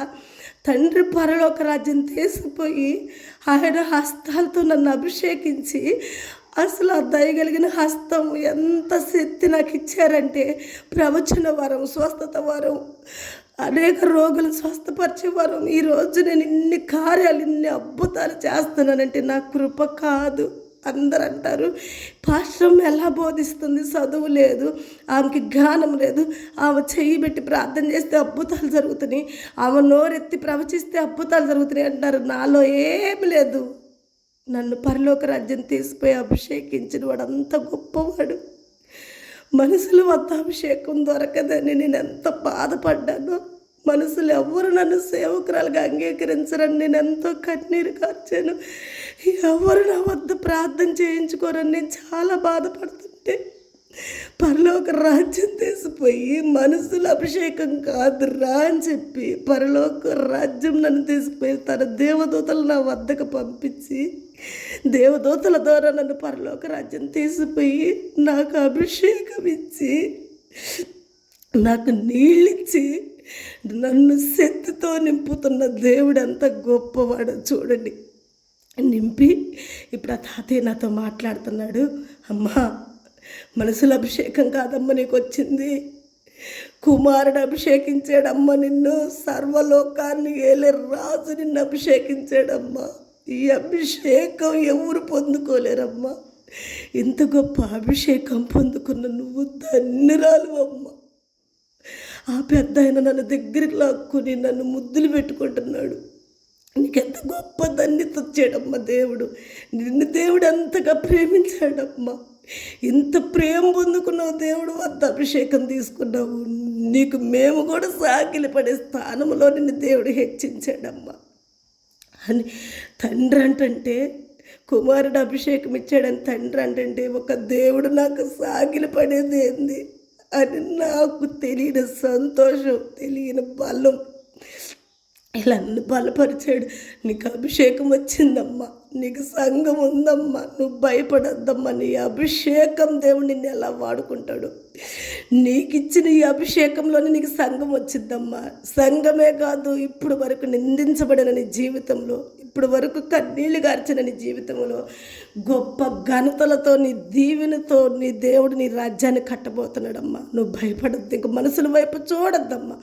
మనుషులందరూ నిన్ను నిందిస్తారని, మనుషులందరూ నిన్ను బాధ పెడతారని నువ్వు భయపడుతున్నావు. నీకు విరోధంగా ఏ కాడి రాదని బైబిల్లో ఉంది. కానీ అప్పుడే నాతో దేవుడు చెబుతున్నాడు, ఏమంటున్నాడంటే, ఏ స్త్రీ కానీ ఏ పురుషుడు కానీ నీకు విరోధంగా లెగిస్తే ఆ కాడి మేము ఎరగొడతాం. నేనెత్తిన ఉన్న అభిషేకం మనుషులది కాదమ్మా, మహిమా స్వరూపుడైన దేవుడు అభిషేకం ఉంది నేను ఎత్తిన. కాబట్టి నీకు విరోధంగా ఏ కాడి లేవదు, ఏ మనుషులు నిన్ను క్వశ్చన్ చేయలేరు, ఎవరు వచ్చి నీ పరిచర్యను ఆపలేరు. ఏ దైవజనులు, ఏ అభిషేకం కలిగిన వాళ్ళు ఎవరు వచ్చి కూడా నీ పరిచర్యను ఆపరు. ఎవరు కూడా నువ్వు చేసే అద్భుతాలకి నోరు మెదిపే అవకాశం లేదమ్మా. నువ్వు చేసే అద్భుతాలు చూసి, నీ సాక్ష్యాన్ని చూసి నిన్ను ఘనపరిచే వాళ్ళే వస్తారే కానీ నిన్ను అవమానించి నిందించాలనుకున్న వాళ్ళందరూ స్వరాల్ని మోతేస్తానని దేవుడు నాకు ఒక బలాన్ని, ఒక భరోసాని ఇచ్చి, శక్తినిచ్చి నన్ను ఒక తెల్ల వస్త్రాలు కట్టుకున్న వ్యక్తి వద్దకు తీసుకుపోయాడు. ఆ వ్యక్తి వద్ద అనేకరు ఉన్నారు. ఆ వ్యక్తికి మాకు మధ్యలో ఒక తాడు కట్టుంది, పెద్ద తాడు ఒకటి ఉంది. తాడుకు అవతల తెల్ల వస్త్రాలు వెత్తున్నాడు. తాడుకి యువతల అనేక పురుషులు సంచులు తగిలించుకుని, మీకు నేను చెప్పాను గతంలో చేపలు నాకు కొవ్వగా ఇచ్చినప్పుడు అలాగే పురుషులందరూ కూడా సంచులు తగిలించుకుని ఉన్నారని, ఇప్పుడు కూడా ఆ తాడవతలు ఉన్న వ్యక్తి ఒక క్యాన్ పెట్టుకుని ఆ క్యాన్లో ఇన్ని అరిసెలు, చక్కెరాలు, పాలబూరలు వేస్తూ ఉన్నాడు. వీళ్ళు ఒక్కొక్కరుగా పోయి సంచి తీసుకుని ఒక్కొక్కరి సంచిలో వేయించుకుంటా ఉన్నారు. ఇప్పుడు నన్ను ఈ వృద్ధుడు ఆడికి తీసిపోయాడు. వృద్ధుడు అంటున్నాడు, అమ్మ అభిషేకం పొందుకున్నావు, అలాగే శక్తి బలము నీకు వచ్చింది, ఆశీర్వాదం కూడా తెచ్చుకోపోమ్మా అంటున్నాడు. ఆశీర్వాదం అంటే ఏదో ఇస్తాడని నేను అనుకుంటున్నాను. ఆశీర్వాదం అంటే అక్కడున్న అరిసెలు, అక్కడున్న పాలబుర్రలు, చక్కెరాలు అని ఇస్తున్నాడు. ఇప్పుడు నేను అడుగుతున్నా, పెద్దయ్య నువ్వెవరివి? ఇప్పుడు ఇందాక నన్ను తల మీద కొట్టి అభిషేకించాడు కదా, ఆయన ఎవరు? ఇప్పుడు ఇక్కడ నాకు అరిసెలు ఇవ్వబోతున్నాడు కదా, ఈయన ఎవరు? పెద్దయ్య ఇంక ఇప్పుడు మన ఇద్దరం తెలుసుకున్నాం కదా, ఇప్పుడు చెప్పవా నువ్వెవరు అంటే, అమ్మ నేను తండ్రిని, నిన్ను ఇప్పటి వరకు నడిపించింది నేను తండ్రిని. మరి ఆయన ఎవరు? ఆయన కుమారుడు. మరి ఈయనెవరు? ఈయన పరిశుద్ధాత్మ. ఇక నిన్ను ఆశీర్వదించి నిన్ను బలపరిచి నీకు తోడుగా ఉండే వ్యక్తి. చూడండి, ఒక తండ్రి, ఒక కుమారుడు, పరిశుద్ధాత్మ అనే పేర్లు నేను ఎక్కడ తెలుసుకుంటున్నాను? దేవుడు వద్దే తెలుసుకుంటున్నా. దేవుడే నాకు చెప్తున్నాడు. నేను ముగ్గురిని నా కళ్ళతో చూస్తున్నా. అది కళలో అయినా కానీ కళ్ళ ముందు చూసినట్టే చూస్తాను. నేను ముగ్గురు నేను చూసా. దగ్గరికి వెళ్ళి నేను అనుకుంటున్నాను, వీళ్ళందరి కాడ సంచులు ఉన్నాయి కదా, నా కాడ సంచులు లేవు కదా, మరి నేను ఎలా తీసుకోవాలి ఇవి అని చెప్పి ఆలోచిస్తా. ఆ సంచులు లేకపోతే ఏమైంది, బయట కొంగు ఉంది కదా అని చెప్పేసి ఆ కొంగు చాపి ఆయన గుప్పిళ్ళతోటి తాడుకి దగ్గరగా పోతే ఆయన అంటున్నాడు, తాడుకి దగ్గరగా రాకూడదు, దూరంగా ఉండాలి సుభాష్ని, వాళ్ళు ఎలా ఉన్నారో చూడు అంటున్నాడు. సరే దూరంగానే ఉంటానయ్యా, వేయండి నాకు కూడా అని చెప్పేసి అడిగినప్పుడు ఆయన 2 చేతులతో పట్టుకుని ఒక గుప్పిడైతే తీసి నా ఒళ్ళే వేస్తే అక్కడి నుంచి నేను రావట్లేదు. ఎందుకంటే నాకు 3 పిల్లలు ఉన్నారు, మా ఇంటికాడ చాలా బేదలు ఉన్నారు, నాకు కొన్ని మరిన్ని వేస్తే బాగుంటుంది అని చెప్పేసి ఆయన వైపు నేను చూస్తుంటే ఆయన ఒక నవ్వు నవ్వి ఆ టిఫిన్లో క్యాన్లో ఉన్న అరిసెలు, చక్రాలు మొత్తం కూడా చేత్తో కాకుండా క్యాన్ ఎత్తి మొత్తం నా ఒళ్ళో పోసాడు. ఇక నేను చాలా తృప్తిగా అవి తీసుకుని మా ఇంటికి వచ్చా. ఏ స్త్రీలు అయితే నన్ను తీసుకుపోయారో ఆ స్త్రీలు మరలా నన్ను తీసుకొచ్చి మరలా ఎప్పుడైతే నాకు అరిసెలు, చక్రాలన్నీ నా ఒళ్ళోకి వచ్చినాయో అప్పుడు ఆ స్త్రీలు నాకు కనపడటం జరిగింది. ఆ 2 స్త్రీలు తీసుకొచ్చి మరలా నన్ను మా ఇంటికాడ దింపారు. దేవుడికి మహిమ కలుగును గాక. ఇప్పుడు నేను మనుషుల చేత అభిషేకింపబడ్డానా? ఇక మనుషుల అభిషేకం నాకు అవసరమా? ఇక దైవజనులు నాకు అవసరమా? ఏ అవసరం నాకు ఇంకా లేదు. ఇక ఇప్పుడు నేను ఏదైతే చేయాలనుకున్నా చేయగలుగుతా. ఏదైనా నా దేవుడిచ్చిన శక్తి. ఇంకా నా పరిచర్య మొదలు పెడుతున్నాను. నా పరిచర్య తొలిమెట్లో నేను పొందుకున్న విజయం, దేవుడు చేసిన అద్భుతం చూడండి. ఏ మనిషి అయితే చనిపోతాడని, ఏ మనిషికైతే తులసి నీళ్ళు అందరూ పోస్తున్నారో, ఉదయాన్నే నేను కూరగాయలకి వెళ్ళాను. 5 గంటలకి 6 గంటలకల్లా నేను వచ్చాను. ఉదయాన బండికి అన్నీ సర్దుకుంటున్నాను. కూరగాయలన్నీ సర్దుకుని గబగబా ఒక ప్రేయర్ ఆయిల్ డబ్బా, మా షాప్లోనే అమ్ముతాము, ఒక ప్రేయర్ ఆయిల్ డబ్బా తీసిపోయి వాళ్ళ భార్యని పిలిచి, వాళ్ళ పిల్లలను పిలిచి, ఆయన ఒక గుండెల మీద ఉన్న గాయాల మీద ఉన్న అవి తీసేయని చెప్తానని చెప్పేశాను. తీసేపిచ్చాను. అవి తీసేసినాక నేను తీసుకున్న ప్రేయర్ ఆయిల్ మోకరించి ప్రార్థన చేసి, అసలు నేను నిజంగా చెప్తున్నాను, అట్లాంటి శరీరాన్ని నేను తాగటానికి కూడా ఇష్టపడను. ఎందుకంటే మంచినీళ్ళు కూడా తాగబుద్ది కాదు నాకు. అలాంటి వాళ్ళని చూస్తే, ఏదైనా చిన్న గాయమైన వాళ్ళని చూస్తేనే 10 సార్లు చేతులు కడుక్కుంటాను. నా చేతులు దెబ్బలు తగిలినప్పుడే నేను అన్నం తినడానికి కూడా ఇష్టపడలేదు. అట్లాంటి నేను అసలు అంత భయంకరమైన చీము, నెత్తురు, వాసన గారుతున్న శరీరాన్ని తాకి, నా కుడి చేత్తో నేను తాకి ఆ ప్రేయర్ నా చేతులు వేసుకుని ప్రార్థన చేసి ఆ వ్యక్తికి పూసాను. మీరు నమ్ముతారో నమ్మరో, సాక్షులు కూడా ఉన్నారు. కావాలంటే అతను చనిపోయాడు, కానీ కొన్ని రోజుల తర్వాత, కొన్ని సంవత్సరాల తర్వాత అతని భార్య ఇంకా బతికే ఉంది నేను చేసిన ఈ పని. కావాలంటే మీరు తెలుసుకోండి. ఎమ్మటినే ఏమైందో తెలుసా? అతనికి ప్రార్థన చేసి ఆ ప్రేయరాలు వాళ్ళ భార్యకి ఇచ్చి, అమ్మ ఇదిగో ఈ ప్రేయరాలు వేసి ఏసు రక్తమే చేయమని చెప్పు, దేవుడే నీ భర్తను బతికిస్తాడు. ఇక ఆమె అంటుంది, సుభాష్నమ్మ నిజంగా నువ్వు ప్రార్థన చేసావా? ఏంది సుభాష్ని, నీలో తెలియని ఒక శక్తిగా చేసావు. అసలు ఈ పుండులు ఎవరు పట్టుకోవడానికి ఇష్టపడరు, అట్లాంటిది నువ్వు తాకేవు, నువ్వు ముట్టావు అని చెప్పేసి ఆమె చాలా బాధపడి నా చేతులు తీసుకుని ముద్దు పెట్టుకుంటుంది. ముద్దు పెట్టుకుని నా చేతులు శుభ్రంగా కడిగింది ఆమె చేత్తో. కడిగేసినాక నేను పోయాను, కూరగాయలు అమ్ముకుని వచ్చినాక ఏ గుండె అయితే ఇట్లా చీలిపోయిందో, ఏ గుండె అయితే ఇంకా బతకడు, ఆ నీళ్లు పోసుకొని తులసి నీళ్ళు అన్నారు, నిజంగా ఆ గుండె చనిపోలేదు, ఆ గుండె బతికే ఉంది. మీరు నమ్మకపోయినా 5-6 రోజులకి చీలిపోయిన ఆ గుండె మరలా ఒకటయ్యి అతనికి నిత్య జీవం దేవుడిచ్చాడు. దేవుడికి మహిమ కలుగును గాక. ఏ గుండె అయితే చీలిపోయిందో, ఏ గుండె అయితే కుట్లేయటానికి కుదరదన్నాడు, కుట్లేసే పని లేకుండా అతను చనిపోకుండా సజీవుడిగా బతికాడు అతను. ఇంకోటి ఏంటంటే, పట్ట ఎంత ఎత్తున వాసిపోయిన పట్ట ఇప్పుడు నార్మల్గా వచ్చింది, గుండెంతా మానిపోయింది. ఆ కుటుంబం అంతా కూడా సాక్ష్యంగా లేచాడు. అతను లేచి అంటున్నాడు, నన్ను సుభాషణమ్మ బతికిచ్చింది, పాస్టరమ్మ నన్ను బతికిచ్చింది. మొట్టమొదట పాస్టరమ్మని ఒక రోగి నోటి నుండి నాకు పేరు వచ్చింది. పాస్టరమ్మ నన్ను బతికిచ్చింది, సుభాషణమ్మ నన్ను బతికిచ్చింది, నాకు దేవుడు బతికించాడు, యేసయ్య గొప్పవాడని చెప్పేసి ఆ ప్రాంతంలో అందరికి చెప్పేశారు. మన షాప్కి వచ్చే వాళ్ళందరికీ తెలిసిపోతుంది. ఇంకా అందరూ అంటున్నారు, అమ్మా సుభాషిణి నీ ప్రార్థనలు ఎంత శక్తి ఉందమ్మా, నువ్వు చేయి పెడితే చాలమ్మా, చీము, నెత్తురు, బొబ్బలతో ఉన్న శరీరం స్వస్థత పొందుకుందమ్మా అంటున్నారు. నాకు తెలియకుండా నన్ను ఒక సేవకురాలను చేసేసారు. ఆ ప్రాంతంలో సేవకురాలను అయిపోయాను. అనేక రోగులను కొట్టుకాడికి తీసుకొస్తున్నారు, అనేక మందికి ప్రార్థన చేయించుకుంటున్నారు, అనేక అద్భుతాలు ఆడ చూస్తున్నారు. రోగులు అనేక కొబ్బరి నుండి డబ్బాలు పట్టుకుని వస్తున్నారు. నేను ఇక షాప్లో బేరం అమ్ముకోవటం కన్నా రోగులకు ప్రార్థన చేయటం ఎక్కువైపోయింది. ఇది ఇలా ఉండగా ఒక లాక్డౌన్ వచ్చేసింది. ఇప్పుడే స్టార్టింగ్ లాక్డౌన్ వచ్చేసింది. లాక్డౌన్ వచ్చి పిల్లల స్కూల్ ఆపేశారు, బళ్ళన్నీ ఆపేశారు. బళ్ళన్నీ ఆగిపోయినాక ఏమైందంటే, సండే స్కూల్ పిల్లలందరూ కూడా నాకు చేర్చబడ్డారు. ఎలా అంటే, లాక్డౌన్కి పిల్లలందరూ స్కూల్ మానుకున్నారు. 50 మంది పిల్లలు అయితే దేవుడు తీసుకొచ్చి నాకు అప్పచెప్పాడు. ఈ లాక్డౌన్లో 50 మంది పిల్లలు నా సంఘానికి అయ్యారు. దేవుడికి మహిమ కలుగును గాక. మొట్టమొదట నేను సంఘం కట్టిందే పిల్లలతో. ఎలా అంటే, ఇక ఈ అద్భుతాలు జరగటం మొదలైనాక ఈ పిల్లలందరూ కూడా ఏం చేస్తున్నారు, యేసయ్య గొప్పోడని తెలుసుకుంటా పిల్లలందరూ కొట్టుకాడొచ్చి కూర్చుని ఆడదాం దాత్త అని చెప్పి మేమందరం ఆడుకుంటా ఉంటే, నేను ఆ పిల్లలందరినీ ఏం చేసేదానంటే, మనం ఆడుకుంటే ఎట్లా, మనం కథలు చెప్పుకుందాం రండి అని చెప్పేసి, నేను ఇంతకుముందు చర్చికి వెళ్ళినప్పుడు వాళ్ళు నాకు చెప్పేవాళ్ళు కదా ఆ మాటలు ఈ మాటలు. అలాగే నేనేం చేసేదాన్ని, మా పెద్ద ఓడ ఉంటుందంట, వర్షం వచ్చిందంట, ఆ ఓడలో దాంకున్న వాళ్ళందరూ బతికారంట, అంతేకాదు పెద్ద చేప ఉందంట, ఆ చేప కడుపులోకి ఒక తాత వెళ్ళాడంట. ఇలా మేము చెప్పుకుంటుంటే నాకు తెలియకుండా ఒక సంఘం అయిపోయింది. నాకు తెలియకుండా అది ఒక వాక్యం అయిపోయింది. అనేక పిల్లలు తెల్లారేలకి నా కూరగాయలు అమ్ముకుని రావటంతో ఆలస్యం, ఒక రూమ్ పట్టట్లేదు, మేము తీసుకున్న రూమ్ సరిపోవట్లేదు. అంతేకాదు, మేము ఎప్పుడైతే ప్రార్థన ఇలా పెట్టుకుంటున్నామో, ఎట్లయితే ప్రార్థన చేసుకుంటున్నామో, ఆ ప్రార్థనలోకి అనేక రోగులు రావటం, పిల్లల చేత మా చేత ప్రార్థన చేయించుకోవటం.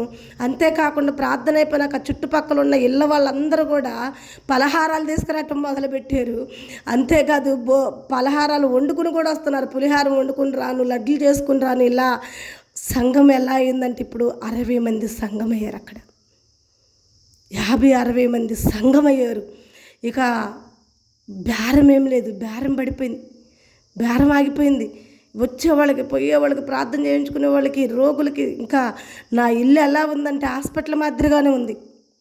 వచ్చే రోగులకి పోయే రోగులకి ఇలా జరుగుతుండగా దేవుడు ఇంకా తన నామాన్ని ఎలా మహింపరిచాడంటే, మాకు ఇలా జరుగుతుంది. ఒకరోజు మేమందరం కూడా పిల్లలందరం కూడా కూర్చుని ప్రార్థన చేసుకుంటా ఉన్నాం సంఘంలో. ఒక ఆమె ఏడ్చుకుంటా ఇంటికి వెళ్తుంది. ఆ ఏడ్చుకుంటా వెళ్తున్న కూతురు చిన్నపిల్ల సండే స్కూల్ మా స్కూల్లో ఉంది. మా స్కూల్లో ఉన్నప్పుడు ఏమైందంటే, పాప కూడా గబగబా వాళ్ళ అమ్మోళ్ళ ఇంటికి వెళ్ళి ఆ పాప మళ్ళీ కొద్ది నిమిషాలకే మా కాడికి వచ్చింది. అప్పుడు మేము అడుగుతున్నాము, ఏమైందమ్మా, ఎందుకు వెళ్ళావు, ఎందుకు వచ్చావు, ఎందుకు మీ అమ్మ ఏడుచుకుంటా వెళ్తుందంటే, అమ్మ పాస్టమ్మ మా తమ్ముడు చనిపోయాడు, మొన్న అంకుల్ చనిపోతుంటే నువ్వు బతికిచ్చావు కదా, ఇప్పుడు కూడా వచ్చి మా తమ్ముడిని కూడా బతికించవా, మా తమ్ముడు చనిపోయేటట్టున్నాడు, డాక్టర్ అంట ఇంక వద్దు ఇంటికి తీసిపోండి బతకడని చెప్పాడంట అమ్మ అని అంటుంటే, నేను అంటున్నాను, అరే పిల్ల పాపం చిన్నపిల్ల ఎలిగి పిల్ల తెలియట్లేదు అమ్మ, అది బతికాడు ఆయన అంటే అది నా కృప కాదు కదమ్మా, ఏదో నేను ప్రార్థన చేశాను, నా ఒంటి మీద దేవుడు వచ్చాడు, నేను ప్రార్థన చేశాను, ఆయన బతికాడు, ఆయన దేవుడి నామాన్ని మహింపరుచుకున్నాడు, ఈ చిన్న బిడ్డను నేను ఎలా బతికిస్తానమ్మా, ఇది నేను ఎలా చేయగలుగుతానమ్మా అంటే, ఆ పిల్ల నన్ను విడిచిపెట్టట్లేదు, ఏడుస్తుంది, నువ్వు రామ్మ ప్రార్థన చేద్దు, నువ్వు రామ్మ ప్రార్థన చేద్దు, నువ్వు రామ్మ ప్రార్థన చేద్దు అని చిన్న బిడ్డ నన్ను అడుగుతుంది. నన్ను అడుగుతున్నప్పుడు ఇక్కడ ఉన్న పిల్లలందరూ కూడా అన్నారు, పాదాం పాస్టరమ్మ పాదాం అత్త, పిల్లలందరూ నన్ను అత్త అని పిలుస్తారు. అక్కడ ఉన్న ప్రతి ఒక్కరు కూడా అత్త అనే పిలిచే పిల్లలు, అత్తమ్మ అని, పాత్తమ్మ చేద్దాం ప్రార్థన, పాత్తమ్మ అబ్బాయిని చేద్దాం, నేను బతికాడు కదా, ఇప్పుడు అబ్బాయి కూడా బతుకుతాడు అత్తమ్మ పాదాం అంటున్నారు. ఇక నేను కూడా ఏం చేశానంటే ప్రార్థన చేసుకున్నాను, ఓ ప్రభా నా తండ్రి, ఇదిగో చూడు నా వద్ద ఒక సమస్య వచ్చి పడింది, ఒక బాధ వచ్చి పడింది, ఈ బాధలో నేను చేయాలో అర్థం కావట్లేదు, మరి చిన్న బిడ్డలందరూ కూడా ప్రార్థన చేద్దామని అంటున్నారు ప్రభా అని చెప్పేసి నేను ప్రార్థన చేసుకున్నాను. అప్పటి నుంచి నాకు వాక్యం తీసుకోవటం అలవాటు. ఏం అలవాటు అంటే, నేను బైబిల్ ప్రార్థన అయిపోయేదాకా బైబిల్లో ఉన్న పేజీలు తిరిగేసుకుంటాను, ప్రార్థన అన్నాక ఆ పేజీ వద్ద ఆగుతాను, ఆ పేజీ నెంబర్ నేను చదువుకున్నప్పుడు ఆ పేజీలో కనుక వాక్యం బాగుంటే ఆ బిడ్డ బతుకుతాడని అర్థం, ఏదైనా నేను చేయాలనుకున్న పని మంచిగా జరిగిద్దని అర్థం, ఒకవేళ వాక్యం బాగలేకపోతే ఆ పని జరగదని అర్థం. నాకు ఇలా నమ్మకం అనమాట. అప్పుడు నేను అలా బైబిల్ తిరిగేసుకున్నాను, ఒక వాక్యం వచ్చింది, ఆ వాక్యంలో 2 అక్షరాలు చదువుకుంటే నాకేమనిపించిందంటే, ఆ వాక్యంలో ఆ కుమారుడికి నిత్యజీవం ఇద్దాము, దురాత్మ పట్టి ఉంది, వారు రక్షణ మారుమనసు పొందాలి అని చెప్పేసి అన్నట్టు ఒక వాక్యం ద్వారా అతనికి మాట్లాడినప్పుడు నేను పోయాను. మొత్తానికైతే ఆ కుమారుడు కొరకు పోయి ప్రార్థన చేసాము. ఆ బిడ్డ మీద చేతులుంచి ఆ బిడ్డను తాకి ఆ తల్లి వద్ద నుంచి ఆ బిడ్డను నా చేతుల్లో తీసుకుని, అసలు ఇవన్నీ బైబిల్లో ఉన్నాయని కూడా నాకు తెలియదమ్మా, నిజంగా ఇలాగే దైవజనులు ప్రార్థన చేశారని కూడా నాకు తెలీదు, మరణించిన బిడ్డలు ఇలాగే బైబిల్లో బతికారని కూడా నాకు తెలియదు. ఎందుకంటే నేను బైబిల్ చదవలేదు అప్పటి వరకు, కేవలం ఇప్పుడు బైబిల్ని పట్టుకున్నాను అంతేను. ఇది నా ఒక్క ఆలోచన కొరకు, నా ఒక్క సమాధానం కొరకు నేను బైబిల్ని తీస్తున్నాను అంతవరకే. అయితే నేను పట్టుకుని తాకి ఆ బిడ్డని ప్రార్థన చేసి ఆ బిడ్డని బతికించమని దేవుడి వద్ద మేము ప్రార్థన చేసాము. ఏ బిడ్డ అయితే పిడుసులు అప్పటి వరకు కొట్టుకుంటా ఆగిపోయే గుండెగా ఉందో, మీరు నమ్మినా నమ్మకపోయినా రుజువులు అడిగినా సాక్ష్యం అడిగినా నేను ముందుకు తీసుకురాలేనేమో కానీ, ఎందుకంటే ఇది అయితే అబద్ధం కాదు, ఇది నిజము. ఆ బిడ్డ బతికాడు, దేవుడికి మహిమ కలుగునుగాక. ఆ బిడ్డ బతికి తల్లి వద్ద పాలు తాగాడు. అప్పటి వరకు తల్లి రొమ్ము పట్టుకోలేదు ఆ బిడ్డ, అప్పటి వరకు తల్లి రొమ్ము పట్టుకోక పిడుసులతో బాధపడుతూ ఇక చచ్చిపోతాడనుకున్న బిడ్డ, మేము ప్రార్థన చేసి ఆ తల్లికి ఆ బిడ్డను ఇచ్చినప్పుడు ఆ తల్లి ఆ బిడ్డను అడ్డం పెట్టుకుని తన రొమ్ము ఆ బిడ్డ నోట్లు వేసినప్పుడు ఆ బిడ్డ చక్కగా పాలు తాగి బతికాడు. దేవుడికి మహిమ కలుగును గాక. ఈ వార్త చుట్టుపక్కల ఉన్న ప్రజలందరికీ తెలిసిపోయింది. సుభాష్ని ప్రార్థన చేస్తే చచ్చిపోతాడన్న ఒక పసిబిడ్డ బతికాడంట, తల్లి వద్ద రొమ్ము పట్టుకుని పాలు తాగుతున్నాడంట అని చెప్పేసి సర్వలోకాలకి ఈ సువార్త తెలిసిద్దని, సర్వలోకాలు నిన్ను హెచ్చిస్తాడని దేవుడు వాగ్దానం నాకు తెలియదమ్మ. అప్పుడు దాకా అందరికి తెలిసిపోయింది. అందరూ కూడా ఆశ్చర్యపోతున్నారు. ఇంకా రోగులు వచ్చుటకు తండోలు అయిపోతున్నారు. నా వ్యాపారం ఇంకా ఆగిపోతుంది, నా సేవే మొదలైంది, ఇంకా నా వ్యాపారం ఆగిపోతుంది. ఆ సేవలోనే వచ్చిన వాళ్ళే, ఆ బాగా చెప్పుకున్న వాళ్ళే కానుకిస్తున్నారు. ఆ కానుకతోనే నా బిడ్డలను పోషించాల్సి వస్తుంది. నేను ఒక తీర్మానం తీసుకుని ఉన్నాను, ఇంకా వ్యాపారం అమ్మే అవకాశం కావట్లేదు, ఇక ఏం చేయాలో అర్థం కావట్లేదు. మొత్తానికైతే అక్కడ చాలా చక్కగా పరిచర్య జరుగుతూ ఉంది. ఆ స్థలంలో చక్కగా దీవించబడుతున్నారు అనేకరు. ఇప్పుడు ఫస్ట్ 50 మంది పిల్లలు అయ్యారు, తర్వాత 60 మంది అయ్యారు, ఇప్పుడు ఆ రూము పట్టనంత మంది అయ్యారు. అనేక అద్భుతాలు జరుగుతున్నాయి. దురాత్మలు పట్టిన వారికి విడుదల కలుగుతుంది. రోగులు వచ్చి స్వస్థత పొందుకుంటున్నారు. ప్రతి ఆదివారం, ప్రతి శుక్రవారం, ప్రతి దినము కూడా ఆ స్థలంలో ప్రార్థన జరుగుతుంది. చిన్న బిడ్డలందరూ కూడా దేవుని నామమును మహింపరుస్తున్నారు. చక్కగా దేవుని రాజ్యాన్ని కడుతున్నాం. అనేకరికి నేను సేవకురాలని బహిరంగంగా తెలిసిపోయింది. అనేకరు నన్ను క్వశ్చన్ చేయడానికి వస్తున్నారు.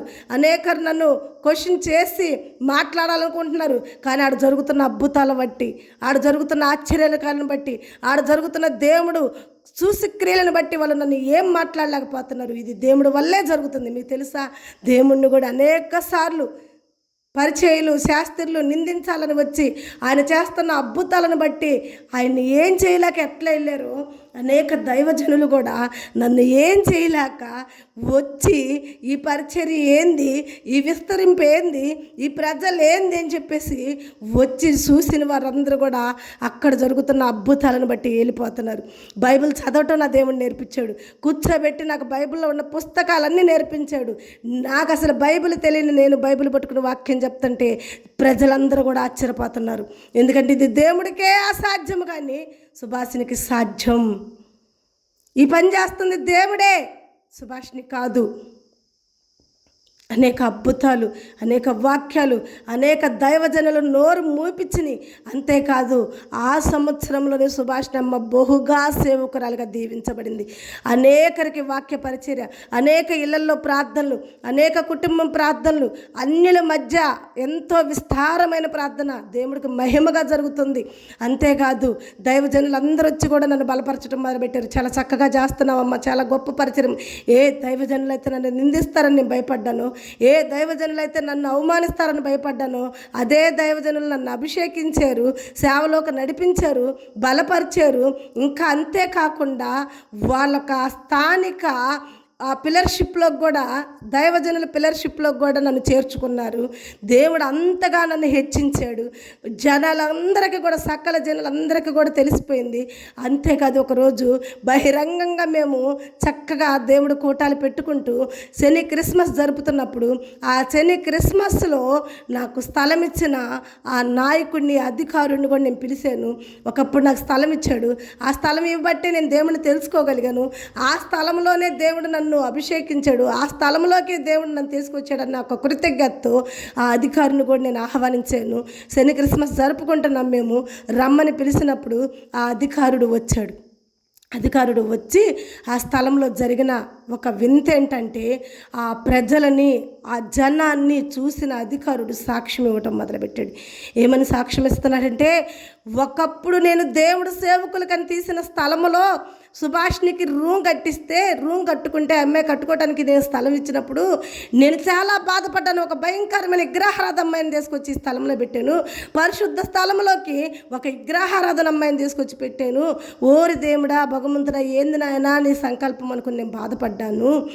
ఆ విగ్రహారాధన అమ్మాయి ఈరోజు పరిశుద్ధాత్మ నామం చేత ప్రేరేపణ పడి ఆయన రాజ్యంలో రక్షింపబడి ఆ స్థలంలోకి వచ్చిన ఆ అమ్మాయి, ఏ స్థలం అయితే దైవజనుల కొరకు మేము సిద్ధపరచామో ఆ స్థలంలోకి చేర్చబడిన అమ్మాయి దేవుడు చేత అభిషేకింపబడిన సేవకురాలని గుర్తించలేకపోయాము. సేవకుల కొరకు, రూమ్ కొరకు సిద్ధపరిచిన స్థలంలో సేవకురాలను అన్ని రాలుగా ఉన్నప్పుడే దేవుడు తీసుకొచ్చి ఆ స్థలంలో పెట్టాడని సంగతి మేము తెలుసుకోలేకపోయాము. ఇది నిజంగా ఆశ్చర్యకరమైన సాక్ష్యము. ఎన్నుకోకముందే ఆయన ఏర్పాటు చేసుకుని ఆ స్థలంలో పెట్టి ఆ స్థలంలోకి తీసుకొచ్చిన సేవకురాలు అయ్యేంత వరకు కూడా దేవుడు తనను విడిచిపెట్టకుండా తన రాజ్యంలోకి నడిపించి దేవుడు ఎంత గొప్ప మహిమ చూపించాడు ఇక్కడ అని చెప్పేసి అతను సాక్ష్యం ఇచ్చి, ఏ మనుషులైతే సుభాష్ని నిందిస్తారనుకున్నామో, ఏ మనుషులకైతే సుభాష్ని భయపడిందో, సుభాష్ని వైపు ఒక ఏళ్ళు చూపిస్తే ఆ సేవకుల వైపు 10 ఏళ్ళు చూపించాల్సి వచ్చింది. సుభాష్ని గొప్ప దైవజనురాలు, దేవుడి చేత వాడబడుతున్న ఒక సేవకురాలు, దేవుడు ఏర్పాటు చేసుకున్న ఒక సాధన, దేవుడు చేతిలో ఉన్న 2 అంచెల ఖడ్గం. ఈ ప్రజలను చూస్తుంటే నాకు ఆశ్చర్యం కలుగుతుంది. సుభాష్ని వైపు చూస్తే ఇంత గొప్ప దైవజనురాలు అవుతుందని నా జీవితంలో నేను అనుకోలేదు. దేవుడు ఒక మహిమ చూపించుట కొరకే, ఈ తల్లి ఒక సేవ నాకు చూపించుట కొరకే ఈ సమయంలో దేవుడు నన్ను ఇక్కడికి నడిపించాడేమో. మీ అందరి ముందు నేను ఒక మాట ఇస్తున్నాను. నేను సుభాష్ని అమ్మకి ఇచ్చిన స్థలం వద్ద మందిరం కట్టాలనుకుంటున్నాను. కానీ కొంతమంది మనుషుల కారణంగా నేను ఆ మందిరం కట్టలేదు. నాకు కట్టాలనే ఆలోచన కూడా లేదు. నేను ఎవరొకళ్ళకి ఆ స్థలం ఇచ్చేయాలనుకుంటున్నాను.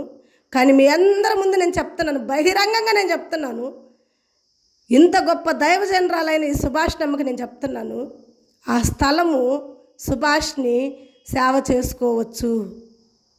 ఆ స్థలంలో సుభాష్ని పరిచర్య నడుపుకోవచ్చు. ఆ స్థలము నేను ఈ రోజు నుండి సుభాష్నికి అప్పచెబుతున్నాను. సుభాష్ని ఆ స్థలం వద్ద ప్రార్థన చేసుకోవచ్చు, పరిచర్య చేసుకోవచ్చు, తన సంఘాన్ని కట్టుకోవచ్చు. ఈ అందరి మధ్య ఈ స్థలం ఆ బిడ్డకి నేను అప్పచెబుతున్నాను అన్నాడు. అధికారుడు అన్న ఒక మాట మీరు అందరూ గుర్తుపెట్టుకోండి అమ్మా. ఈ మాటని నేను చాలా సంతోషపడ్డాను. ఎందుకంటే అప్పటి వరకు కూడా ఈ రూమ్లో నేను చెప్తున్నాను, రూమ్ పట్టట్లేదు, జనమంతా విస్తారంగా అయిపోయారు. ఇక షాపు అట్లాగే చిన్నగా నడుపుతున్నాము, కానీ షాపు కన్నా ఈ ఒక్క సేవే ఎక్కువైపోయింది. ఇలాంటి సందర్భంలో ఒక స్థలం ఉంటే బాగుండు, ఒక చర్చి ఉంటే బాగుండు ఒక ఆలోచన కలిగి ఉన్నాను. మరి దేవుడు ఈ అధికారుడిని లేవనెత్తి ఈ స్థలం నాకు ఇప్పిస్తున్నాడు. అధికారుడు మాటిచ్చాడు, నేను ఈ స్థలం ఆ బిడ్డకి ఇస్తున్నాను, ఈ స్థలంలో పరిచర్య చేసుకోవచ్చు, ఆ బిడ్డ మందిరం కట్టుకోవచ్చు అని చెప్పి బహిరంగంగా ఇంతమందిలో చెప్పాడని చెప్పేసి నేను చాలా సంతోషపడ్డాను. మరి ఆ తర్వాత ఆ స్థలం విషయం ఏం జరిగింది, ఆ స్థలంలో మరి నేను మందిరం కట్టానా లేదా, మరి ఆ స్థలంలో నేను ఎన్ని రోజులు పరిచర్య చేశాను, ఎన్ని సంవత్సరాలు పరిచర్య చేశాను, మరి ఆ స్థలం వద్ద నాకు ఎదురైంది ఏంటి, నేను ఏ పరిస్థితులు ఎదుర్కొన్నాను, అసలు ఆ స్థలంలో జరిగిన విషయాలేంటో నేను తప్పకుండా మరలా సాక్ష్యంలో మీ ముందుకు వస్తాను. ఈ సాక్ష్యం దేవుడు దీవించి ఆశీర్వదించి, ఈ సాక్ష్యం అనేకరు వింటున్నప్పుడు దేవుడు ఒక మహిమ, దేవుడు ఒక ఘనత తెలుసుకుని రక్షింపబడుదురుగాక. ఆమేన్.